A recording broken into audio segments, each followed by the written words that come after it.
میں دینے والا ہوں تو تم اپنی اولادوں کو ناحق کیوں قتل کرتے ہو؟ اس کی وجہ یہ تھی کہ زمانہ جاہلیت میں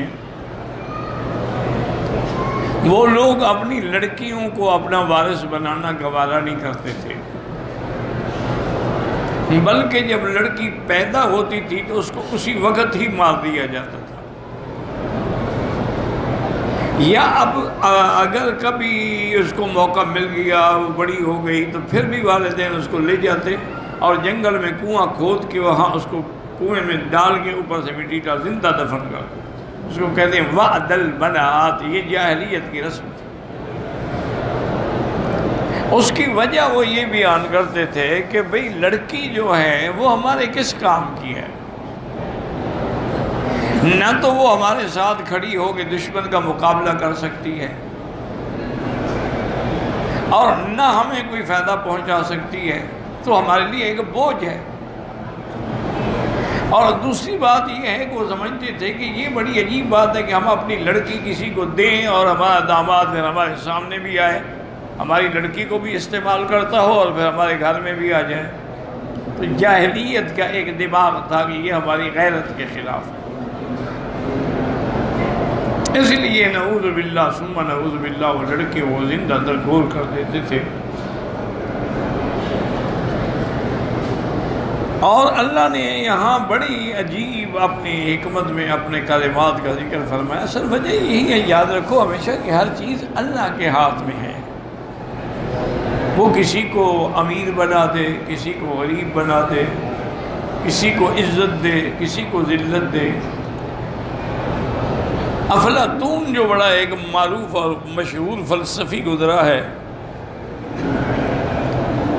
اس کے پاس بہت بڑا علم تھا،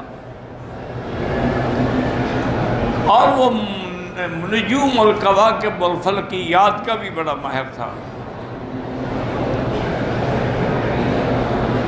اس زمانے کے بادشاہ نے کہا کہ بھئی ہم بھی جا کے اس کے علم کو آزماتے ہیں کہ کیا واقعی اس کے پاس اس قسم کا علم ہے کہ وہ خبریں بتا سکتا ہے۔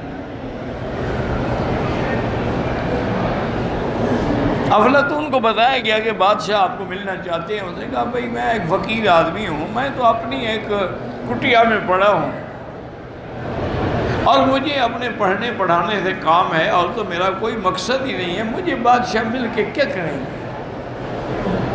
انہوں نے کہا بھی اب بادشاہ کا حکم ہے۔ انہوں نے کہا ٹھیک ہے۔ کچھ لوگوں نے کہا کہ افلاطون ایسا کرو اس کے شکل پہ تم چلے جاؤ۔ نے کہا میں کیوں جاؤں، مجھے تو غرض ہے نہیں، میں کیوں جاؤں ملنے کے لیے۔ بہرحال بادشاہ آیا اور اس نے اس سے 2-3 بڑے اہم سوال کیے، اور اس نے بالکل صحیح جواب دیا،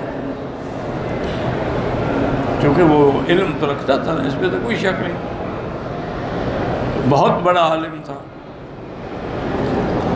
بادشاہ بڑا خوش ہوا، اس نے کچھ انعام دینا چاہا۔ بعد نے کہا حضرت مجھے اس کی کیا ضرورت ہے، مجھے یہ بتائیں میں پیسے لے کے کیا کروں گا، نہ میرے بیوی نہ بچے نہ خرچہ نہ قصہ نہ کہانی،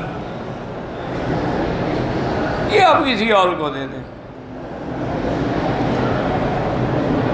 اور اس نے کہا کہ اچھا بادشاہ سلامت، آپ کو اپنی دولت پہ اور اپنے اقتدار پہ ناز ہے، ایسا کریں کہ 2-3 دن کے بعد میری دعوت قبول کریں۔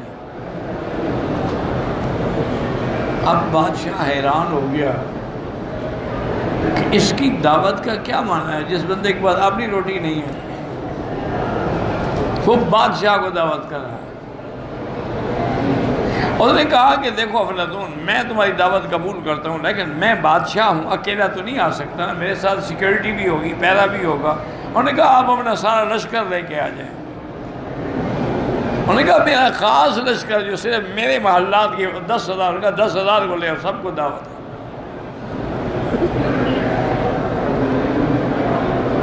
بادشاہ بڑا ہے، انہوں نے کہا اب یہ پتہ نہیں کیا کرے گا۔ وہ کہتی ہیں کہ جب بادشاہ اس کی دعوت کے لیے آیا تو وہ دیکھ کے دنگ رہ گیا کہ وہاں تو پورا ایک خیموں کا محل بنا ہوا ہے، اور خادم اور خدم اور حشم اور استقبال، اور وہاں جناب خوشبوئیں ہیں اور فانوس جل رہے ہیں، اور اتنا بڑا انتظام ہے کہ ایسا تو بادشاہ کے محل میں بھی نہیں تھا۔ آئے اور جب بادشاہ کے سامنے کھانے آئے تو بادشاہ کھانے دیکھ کے بھی حیران ہو گیا کہ ایسے کھانے تو میرے پاس بھی نہیں پکتے۔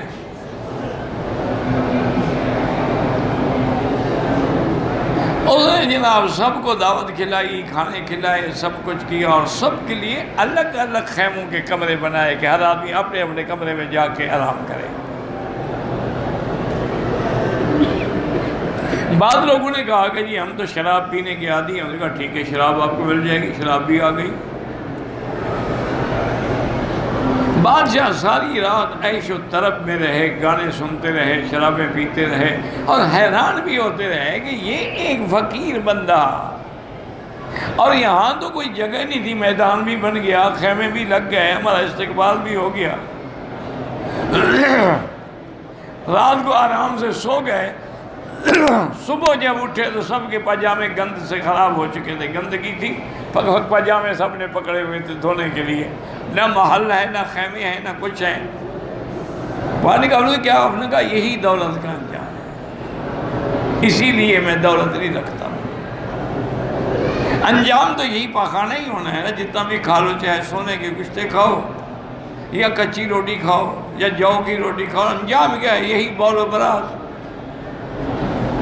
تو اس کے لیے پھر ہمیں اتنی تگ و دو کرنے کی۔ بادشاہ بڑا حیران ہوا، اور اس کی نصیحت نے بادشاہ پہ بڑا اثر بھی کیا۔ لیکن دولت کیا ہے؟ دولت تو بادشاہ سلامت، اصل وجہ علماء نے لکھی کہ یہ ہوا کیسے، اس کو کہتے ہیں قوت تخیلیہ، کہ آدمی اپنی قوت تخیلیہ کو اتنا مضبوط کر دیتا ہے کہ وہ جس پہ جو خیال مسلط کرنا چاہے وہی ہو جاتا ہے، یعنی خیالی دنیا ہوتا کچھ بھی نہیں۔ تو اس لیے اللہ نے فرمایا کہ اپنی اولادوں کو قتل نہ کرو، خشیت املاق، یعنی بھوک کے ڈر سے کہ بھئی کھائے گی، ہماری وارث بنے گی، فائدہ کوئی نہیں دے گی۔ نحن نرزقہم و ایاکم، اللہ نے ان کا ذکر مقدم کیا کہ ہم ان کو رزق دیتے ہیں اور تم کو بھی۔ اگر لڑکی پیدا ہو یا لڑکا، اس کا رزق کون دے گا؟ رزق ہم نے دینا ہے، تمہیں کیا فکر ہے؟ ان قتلہم کان خطأ کبیرا، اپنی لڑکیوں کو قتل کرنا بہت بڑا گناہ ہے۔ ویسے تو قتل گناہ ہے، لیکن خاص طور پہ اپنی بیٹی کو قتل کرے۔ ایک آدمی تھا، وہ مسلمان ہو گیا الحمدللہ حضور کے زمانے میں۔ جب حضور کی بیٹی بی بی زینب کے بیٹے کا آخری وقت آیا، سیدنا ابراہیم ان کا نام تھا،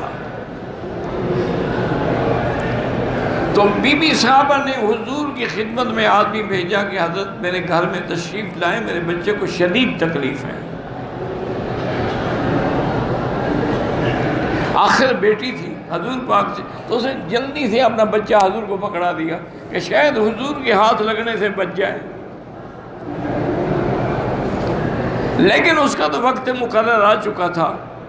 حضور نے اس کو اپنی گود میں لیا اور یہ بھی فرمانے لگے کہ واللہ یا ابراہیم انا بفراقک لمحزونون، میرے بیٹے ابراہیم ہم تیری جدائی میں غمگین ہیں، ولا نقول الا کما یحب ربنا ویرضا، لیکن ہم وہ نہیں کہیں گے مگر وہ جس سے رب راضی ہو، انا للہ و انا الیہ راجعون۔ اور بیٹی سے فرمایا کہ بی بی فاصبر ولیحتسب، صبر کرو، اللہ سے اجر مانگو۔ ایک صحابی نے جب حضور کو روتے ہوئے دیکھا نا، وہ جو نیا نیا مسلمان ہوا تھا، اس نے کہا حضور آپ ایک بچے کے لیے رو رہے ہیں؟ آپ نے کہا کیوں؟ انہوں نے کہا حضور میں نے 7 لڑکیاں اپنی زندہ دفن کر دی ہیں، مجھے تو کبھی رونا نہیں آیا،